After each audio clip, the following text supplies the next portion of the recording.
भारत के 78वें स्वतंत्रता दिवस के मौके पर प्रधानमंत्री नरेंद्र मोदी ने लगातार 11वीं बार लाल किले पर तिरंगा फहराया। पीएम मोदी तिरंगा फहराने से पहले गुरुवार सुबह राजघाट पहुंचे और राष्ट्रपिता महात्मा गांधी को श्रद्धांजलि दी। इसके बाद लाल किला पहुंचने पर प्रधानमंत्री का स्वागत रक्षा मंत्री राजनाथ सिंह, रक्षा राज्य मंत्री संजय सेठ और रक्षा सचिव गिरधर अरमाने ने किया। रक्षा सचिव अरमाने ने दिल्ली क्षेत्र के general officer commanding lieutenant general Bhavnesh Kumar का प्रधानमंत्री से परिचय कराया। इसके बाद दिल्ली क्षेत्र के जीओसी पीएम मोदी को सलामी मंच पर ले गए, जहां संयुक्त अंतर सेवा और दिल्ली पुलिस गार्ड ने प्रधानमंत्री को सामान्य सलामी दी। इसके बाद प्रधानमंत्री मोदी ने सलामी गारद का निरीक्षण भी किया।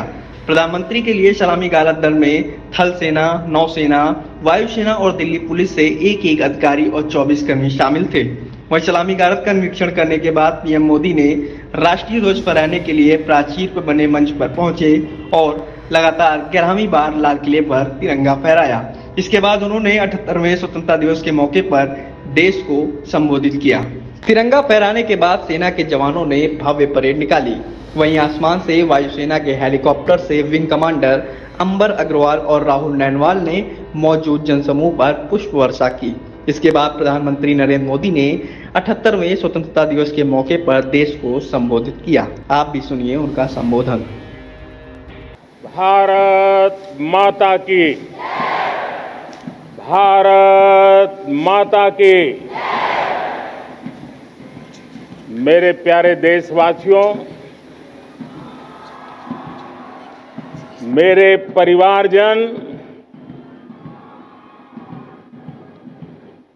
आज वो शुभ घड़ी है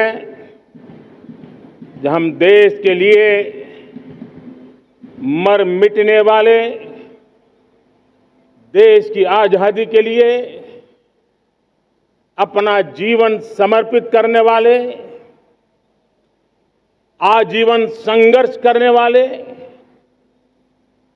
फांसी के तख्त पर चढ़कर के भारत मां की जय के नारे लगाने वाले अनगिनत आजादी के दीवानों को नमन करने का ये पर्व है, उनका पुण्य स्मरण करने का पर्व है। आजादी के दीवानों ने आज हमें आजादी के इस पर्व में स्वतंत्रता की सांस लेने के लिए सौभाग्य दिया है। यह देश उनका ऋणी है। ऐसे हर महापुरुष के प्रति हम अपना श्रद्धा भाव व्यक्त करते हैं।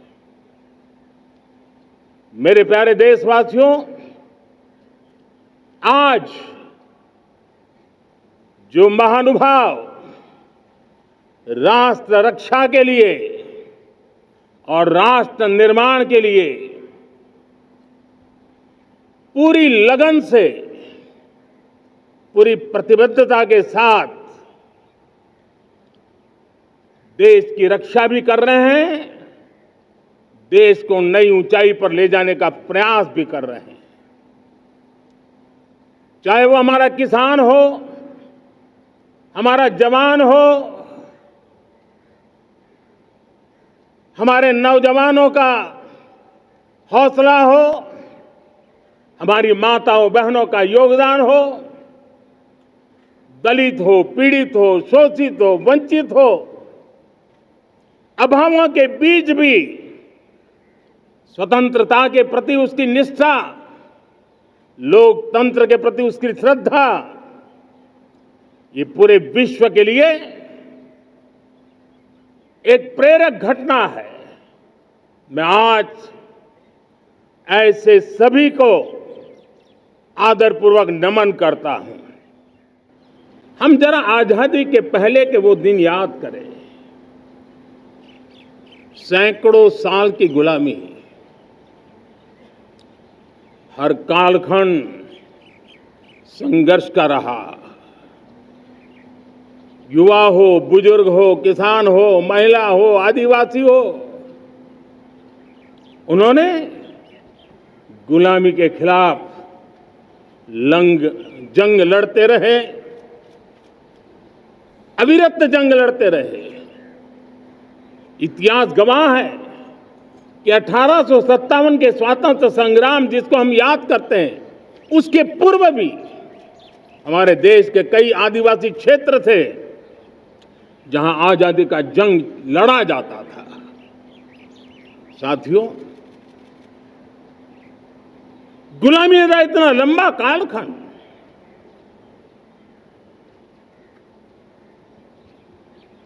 जुल्मी शासक, अपरंपार यातनाएं, सामान्य से सामान्य मानवीयों का विश्वास तोड़ने की हर तरकीब है। उसके बावजूद भी उस समय की जनसंख्या के हिसाब से करीब 40 करोड़ देशवासी आजादी के पूर्व 40 करोड़ देशवासियों ने वो जज्बा दिखाया, वो सामर्थ्य दिखाया, वो एक सपना लेकर के चले, एक संकल्प लेकर के चलते रहे, जूझते रहे। एक ही स्वर था, वंदे मातरम। एक ही सपना था, भारत की आजादी का। 40 करोड़ देशवासियों ने, और हमें गर्व है कि हमारी रगों में उन्हीं का खून है। वो हमारे पूर्वज थे। सिर्फ 40 करोड़ लोगों ने दुनिया की महासत्ता को उखाड़ करके फेंक दिया था, गुलामी की जंजीरों को तोड़ दिया था।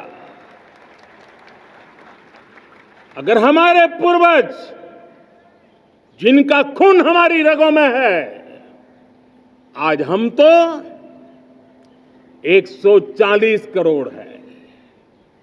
अगर 40 करोड़ गुलामी की बेड़ियों को तोड़ सकते हैं, अगर 40 करोड़ आजादी के सपने को पूर्ण कर सकते हैं, आजादी लेकर के रह सकते हैं, तो 140 करोड़ देश के मेरे नागरिक, 140 करोड़ मेरे परिवारजन अगर संकल्प लेकर के चल पड़ते हैं, एक दिशा निर्धारित करके चल पड़ते हैं, कदम से कदम मिलाकर, कंधे से कंधा मिलाकर अगर चल पड़ते हैं, तो चुनौतियां कितनी भी क्यों ना हो, अभाव की मात्रा कितनी ही तीव्र क्यों ना हो, संसाधनों के लिए जूझने की नौबत हो तो भी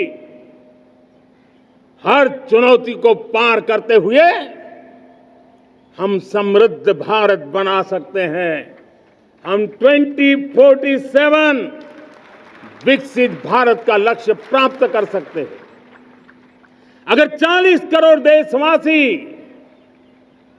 अपने पुरुषार्थ से, अपने समर्पण से, अपने त्याग से, अपने बलिदान से आजादी दे सकते हैं, आजाद भारत बना सकते हैं, तो 140 करोड़ देशवासी उसी भाव से समृद्ध भारत भी बना सकते हैं।